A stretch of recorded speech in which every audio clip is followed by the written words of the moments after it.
Welcome to Soft Sports TV. My name is Sase-P, and if you're just joining me and seeing me in this little box, then you should know it's time for a reaction video. And tonight, I'll be doing the reaction for the Uefa Champions League games that have just been played. Of course, if you're just joining us for the first time, please make sure you subscribe to this channel, like, share, and go in the comment section. Let's make this interactive. So I've got no time to waste. There have been a lot of good games that have been played across the Champions League.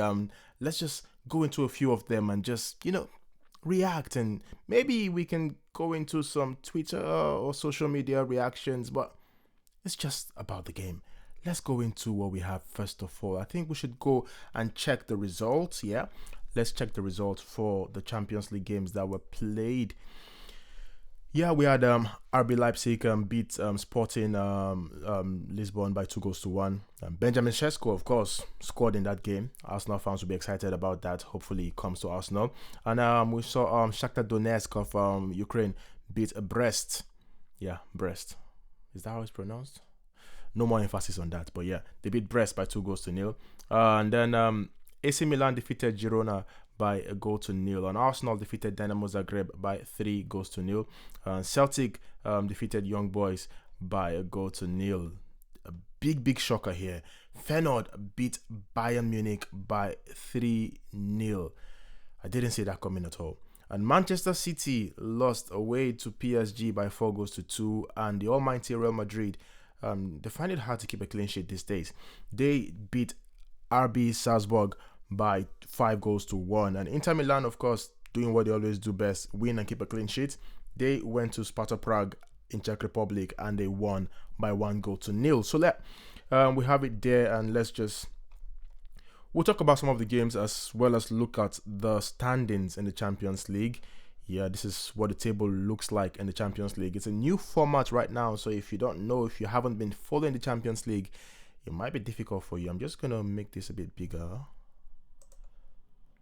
I think it's okay this way. All right. Yeah, exciting games, but I'll just pick up a few and we'll talk about them. We'll talk about those few games. Let's see what we have. What do we have here? All right. So top of the league, we've got Liverpool. Of course, they beat Lille by, I think, was it 3-0 or something? I've forgotten. But I know Mo Salah scored in that game. And then we had Barcelona, who were involved in a thriller against Benfica. That game ended like 5-4. Barcelona scoring at the nick of time. That was a game that was filled with a lot of drama, proper end-to-end stuff, beautiful attacking football. At the end of the game, we saw the Benfica coach actually giving his players the hairdryer treatment on the pitch. Like he was mad at them for actually losing that game. But it happens. It's part of football. That just made me remember when a certain Phil Brown, if you remember Phil Brown, he used to be the coach of Hull City back in like 2008, 2009, if I'm not mistaken. And they lost a game to Manchester City, I think 5-1 or 6-1 or something. And he sat his players on the pitch and he gave them that hairdryer treatment. Like he went into all of them like one after the other. So yeah, the Benfica coach Bruno Lage, he did the same thing to his players, and it was interesting to watch. But good one for Barcelona. And what about Rafinha? I think he has to be spoken about more, because that guy, he is world class. He is world class. His quality. He's been doing very good for Barcelona this season. Great guy, fantastic player. He actually saved Barcelona yesterday. Barcelona sit on the second position on the league, and then we've got Arsenal, who are the third position on the league. Arsenal have played 7 games so far. They've won 5. They've lost 1. They've drawn 1, but they've managed to keep a clean sheet in 5 games. Yeah, which is a good record for them, and that position is actually very good for Arsenal. The third position for Arsenal. Yeah, but I'm trying to look for something with more drama, because I love this game and I want to react to something with drama. You get what I mean? So let's just keep Inter Milan, because Inter Milan, they don't really have much drama about them.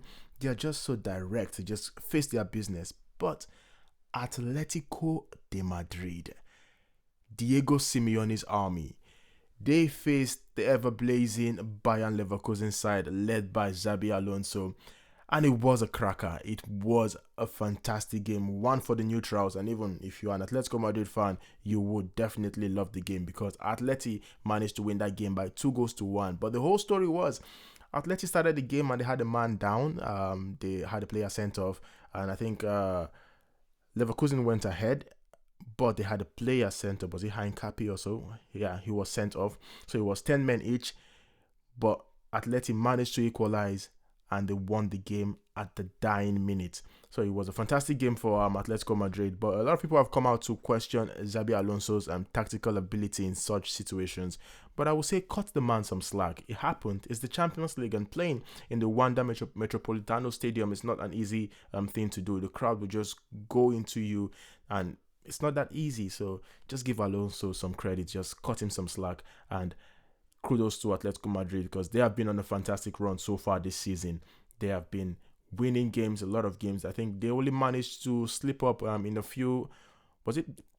I think their last La Liga game they managed to slip up, but that happens. But they have been in a terrific form this season. AC Milan right there at number 6. Atalanta 7. But I need drama. I need proper drama. Let's go down. We're gonna go down and see. Number 11, we've got Feyenoord. Feyenoord have managed to pick up a fantastic win, and a surprising win at that, because they defeated Bayern Munich by 3-0. I didn't see that coming. I know Bayern Munich can be a bit inconsistent, but going as far as losing 3-0 at Feyenoord, I didn't see that coming at all. At least maybe make it 2-1 or 3-2 or something, but like 3-0 to Feyenoord. It was a shocker. I know Feyenoord managed to get that beautiful comeback at the Etihad against Man City, but City seem to be in a different position. You would expect Bayern to do better, and I think maybe we're gonna judge Kompany by the end of the season. He has been a bit inconsistent, but I'm not trying to put the blame on him because Bayern Munich for the past few seasons haven't been the best, but a lot's expected of a Kompany from Bayern Munich. They need to try and deliver that trophy this season because they went trophyless last season, and you got to do Harry Kane some good, man. Harry Kane needs a trophy. Come on, give this guy a trophy. I don't know why he keeps missing out on trophies every time. So yeah, Bayern Munich lost that game to Feyenoord, and Feyenoord are sitting in a good position. I think they're in the playoffs position. Playoff position. Yeah, it's nice for them. And Bayern Munich are still in the playoffs position, just above Real Madrid. This format is actually crazy. If it was the regular groups that we used to have, I think a lot of these bigger teams would have been doing better. But because of how it has been arranged, how it has been designed, we are starting to see some of these big names actually not make it to the top, because it's crazy how you have Real Madrid at 16th position, Juventus at, I don't know if I should call Juventus a big team in the Champions League now because they haven't been the best. Scrap that. Real Madrid at 16, Bayern at 15. But there's someone missing. I can't find. You know what? I think I'm going to go down like I'm about to discover some oil, because I can't find some oil money men. Oh, yeah, they are. Manchester City, 25th on the log. They are not even on the. Wait, they are not even on the playoff list, on the playoff position. I mean, like, wait. Man City are actually below the playoffs position, so they are at risk of being eliminated from the Champions League. Oh man, I didn't know. I didn't know this, man. This one shocked me. I didn't know this one at all. I knew they were bad, but not that bad, man. 25th. That means their next game is very crucial for them, and they need to try and win that game. And I think they also need to rely on the results from other games. Bro, this is not really good for Pep at all. Man City, 25th in the Champions League so far. They've played 7 games. They've won 2. They've won 2. They've drawn 2, and they've lost 3 games. Not good for Man City. Not good for a team like Man City. And speaking of big money teams, PSG, they are just hanging just about in the playoff position. Wow. It's going to be crazy times, Crazy times seeing who would emerge as the winner of this year's Champions League. It's gonna be really crazy, really crazy. Okay, for Pep and Man City, I don't know where they go from here, but of course they've gone to the markets to sign 3 players so far, 3 or 4 players, I think. I know they've spent close to £200 million on players in the January window alone. I mean, just a little dip in form, and Pep is going all out, spending all that cash. And you've got some people trusting some processors, if you know what I mean. They trust in the process, but anyhow, it's part of football. Yeah, and then we've got the almighty young boys. They are young boys for a reason, sitting at the base of the Champions League. 7 games so far, no wins, no draws. They have lost all of their games. They need to mature. They need to grow up. They're still young boys, and the Champions League is not for boys. It is for men. It's for men. It's a men thing. You understand how it be? All right. So yeah, that's. I think I'll just leave the reaction here for now. Yeah, it's an interesting table so far. An interesting table. And on Twitter, there's been a lot happening, man. Yeah, there's been a lot happening on Twitter. I actually love this from BR Football. With Pep drinking how many? 1, 2, 3, 4, 5, 6 bottles. They're gonna take that title away from Tottenham by being the biggest bottlers right now. They seem to be losing games from winning positions, and that's unlike Man City. That's unlike Pep Guardiola. He needs to try his best to fix that. If it's the mentality of the players, if it's their physique, if they are being if it's a physical issue or conditioning issue, whatever the issue is, Pep has got to figure it out, because time is ticking. Time is ticking.